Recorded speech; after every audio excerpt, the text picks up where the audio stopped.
नमस्कार दोस्तों, कैसे हैं। उम्मीद करता हूं आप लोग बहुत अच्छे होंगे, फिट होंगे, स्वस्थ होंगे। दोस्तों, आज हम जिस महान पुरुष की बात करने जा रहे हैं उनका नाम था बी.आर. अम्बेडकर, जो कि प्यार से लोग भीमराव अम्बेडकर के नाम से उनको जानते हैं। दोस्तों, आज उनकी पुण्यतिथि है और आप सभी लोगों को बी.आर. अम्बेडकर की पुण्यतिथि पर बहुत सारी ढेर सारी शुभकामनाएं। दोस्तों, बी.आर. अम्बेडकर जितना संघर्ष किसी ने नहीं किया, उन्होंने सबको एक समान करने के लिए क्या-क्या नहीं किया। दोस्तों, इनके जो है ना जीवन के बारे में जानने से पहले अगर आप हमारे चैनल पर नए हैं तो चैनल को सब्सक्राइब जरूर कर लें और वीडियो को लाइक कर दें। बाबा साहब डॉक्टर भीमराव अंबेडकर का जन्म 14 अप्रैल 1891 को हुआ था। वह अपने माता पिता की 14वीं और अंतिम संतान थे। डॉक्टर बाबा साहेब अम्बेडकर के पिता सूबेदार रामजी मालोजी सकपाल थे। वह ब्रिटिश सेना में सूबेदार थे। बाबा साहब के पिता संत कबीरदास के अनुयायी थे और एक शिक्षित व्यक्ति थे। दोस्तों, डॉक्टर बी.आर. अम्बेडकर रामजी अम्बेडकर लगभग 2 वर्ष के थे जब उनके पिता नौकरी से सेवानिवृत्त हो गए थे। जब वह केवल 6 वर्ष के थे तब उनकी माता का निधन हो गया था। बाबा साहब ने अपनी प्रारंभिक शिक्षा मुंबई में प्राप्त की। अपने स्कूली दिनों में ही उन्होंने इस बात से गहरा सदमा लगा कि भारत में अछूत होना क्या होता है। दोस्तों, डॉक्टर अंबेडकर अपनी स्कूली शिक्षा सतारा में ही कर रहे थे। दुर्भाग्यवश डॉक्टर अंबेडकर की मां की मौत हो गई। उनकी चाची ने उनकी देखभाल की थी। बाद में वह मुंबई चले गए। अपनी स्कूली शिक्षा के दौरान वह अस्पृश्यता के अभिशाप से पीड़ित हुए। 1907 में मैट्रिक की परीक्षा पास होने के बाद उनकी शादी एक बाजार के खुले छप्पड़ के नीचे हुई थी। Doctor B R. अम्बेडकर ने अपनी स्नातक की पढ़ाई एलिफिंस्टन कॉलेज बॉम्बे से की थी। इसके लिए उन्हें बड़ौदा के महामहिम सयाजीराव गायकवाड़ से छात्रवृत्ति प्राप्त हुई थी। स्नातक पूरी करने के बाद अनुबंध के अनुसार उन्हें बड़ौदा संस्थान में शामिल होना पड़ा। जब वह बड़ौदा में थे तब उनके पिता की मौत हो गई थी। वर्ष 1913 में डॉक्टर अंबेडकर को उच्च अध्ययन के लिए अमेरिका जाने वाले एक विद्वान के रूप में चुना गया। यह उनके शैक्षिक जीवन का एक महत्वपूर्ण मोड़ साबित हुआ। उन्होंने कोलंबिया विश्वविद्यालय से 1915 और 1916 में क्रमशः एमए और पीएचडी की डिग्री प्राप्त की। इसके बाद वह आगे की पढ़ाई करने के लिए लंदन गए। वह ग्रेज इन में वकालत के लिए भर्ती हुए और उन्होंने London school of economics and political science में डीएससी की तैयारी करने की अनुमति प्राप्त हुई, लेकिन उन्हें बड़ौदा के दीवान ने भारत वापस बुला लिया। बाद में उन्होंने बार एट लॉ और डीएससी की डिग्री भी प्राप्त की। उन्होंने जर्मन के बान विश्वविद्यालय में कुछ समय तक अध्ययन किया। दोस्तों, उन्होंने 1916 में भारत में जाति, उनका तंत्र, उत्पत्ति और विकास पर एक निबंध पढ़ा। 1916 में उन्होंने भारत के लिए राष्ट्रीय लाभांश, एक ऐतिहासिक और विश्लेषणात्मक अध्ययन पर अपना थीसिस लिखा और अपनी पीएचडी की डिग्री प्राप्त की। इसे 8 वर्षों के बाद ब्रिटिश भारत में प्रांतीय वित्त का विकास शीर्षक के अंतर्गत प्रकाशित किया गया।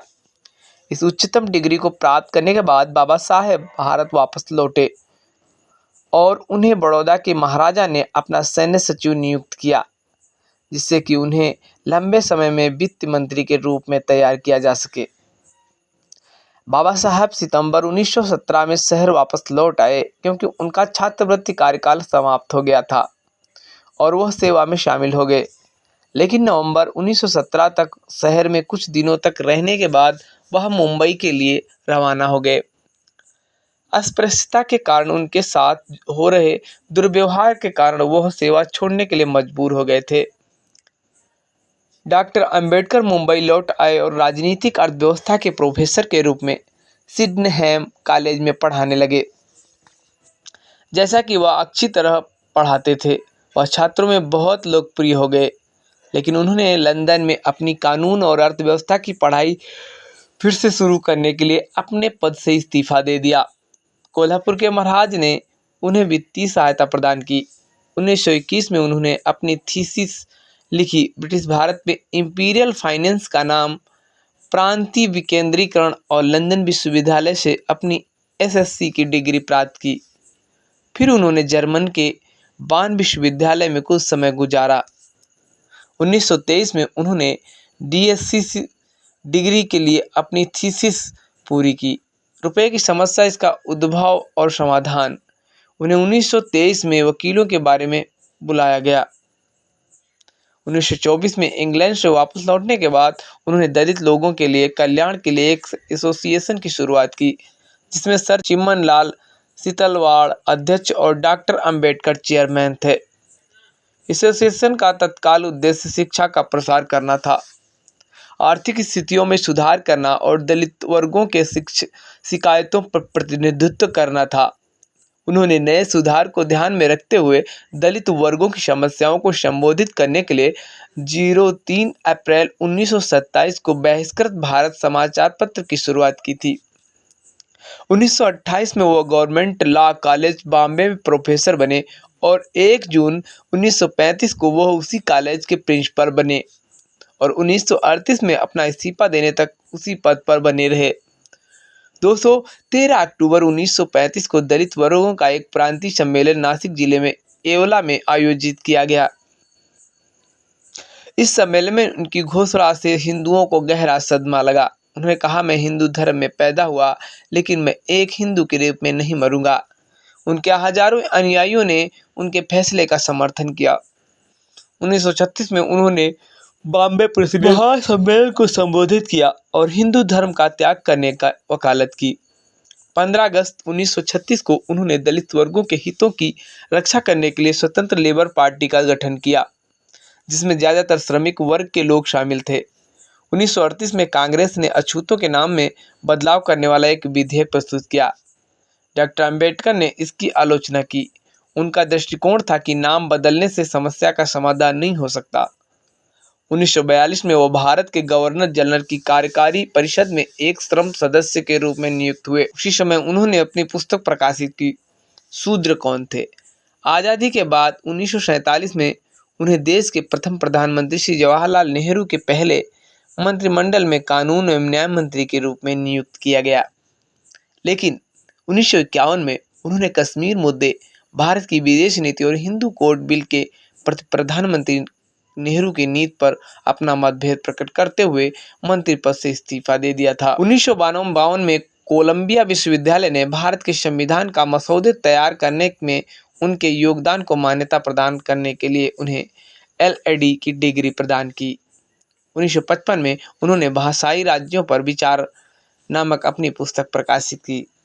डॉक्टर BR अम्बेडकर को उस्मानिया विश्वविद्यालय ने 12 जनवरी 1953 को डायरेक्टर की उपाधि से सम्मानित किया। आखिरकार 21 वर्ष के बाद उन्होंने सच साबित कर दिया जो उन्होंने 1935 में ये ओला में कहा था कि मैं हिंदू के रूप में नहीं मरूंगा। 14 अक्टूबर 1956 को उन्होंने नागपुर में एक ऐतिहासिक समारोह में बौद्ध धर्म अपना लिया और 6 दिसंबर 1956 को उनकी मृत्यु हो गई। बाबा साहब अम्बेडकर को 1954 में नेपाल के काठमांडू में जागतिक बौद्ध धर्म परिषद में बौद्ध भिक्षुओं द्वारा बोधिसत्व की उपाधि से सम्मानित किया गया। महत्वपूर्ण बात यह है कि डॉक्टर अम्बेडकर को जीवित रहते हुए ही बोधिसत्व की उपाधि से नवाजा गया था। उन्होंने भारत के स्वतंत्र संग्राम में और स्वतंत्रता के बाद इसके सुधारों में भी अपना योगदान दिया। इसके अलावा बाबा साहब ने भारतीय रिजर्व बैंक के गठन में महत्वपूर्ण भूमिका निभाई थी। केंद्रीय बैंक का गठन हिल्टन यंग कमीशन को बाबा साहेब द्वारा प्रस्तुत की गई अवधारणा के आधार पर किया गया था। डॉक्टर अंबेडकर का प्रकाशनवाद जीवन दर्शाता है कि वह विद्वान और कर्मशील व्यक्ति थे। सबसे पहले उन्होंने अपनी पढ़ाई को आगे बढ़ाने में अर्थशास्त्र, राजनीति, कानून, दर्शन और समाजशास्त्र का अच्छा ज्ञान प्राप्त किया, जहाँ पर उन्हें कई सामाजिक बाधाओं का सामना करना पड़ा। लेकिन उन्होंने अपना सारा जीवन पढ़ने और ज्ञान प्राप्त करने और पुस्तकों में नहीं बिताया। उन्होंने आकर्षक वेतन के साथ उच्च पदों को लेने से इनकार कर दिया, क्योंकि वह दलित वर्ग के अपने भाइयों को कभी नहीं भूले। उन्होंने अपना जीवन समानता, भाईचारे और मानवता के लिए समर्पित किया। उन्होंने दलितों वर्गों के उत्थान के लिए पुरजोर कोशिश की।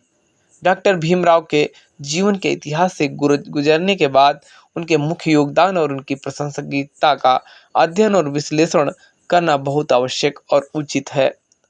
एक विचार के अनुसार 3 बिंदु हैं जो आज भी बहुत महत्वपूर्ण हैं। आज भी भारतीय अर्थव्यवस्था और भारतीय समाज कई आर्थिक और सामाजिक समस्याओं का सामना कर रहा है। डॉक्टर अंबेडकर के विचार और कार्य इन समस्याओं का समाधान करने में हमारा मार्गदर्शन कर सकते हैं। डॉक्टर भीमराव अंबेडकर की पुण्यतिथि को पूरे देश में महापरिनिर्वाण दिवस के रूप में मनाया जाता है। दोस्तों, कैसी लगी जानकारी कमेंट में आप हमें जरूर राय दें। नमस्कार। वंदे मातरम।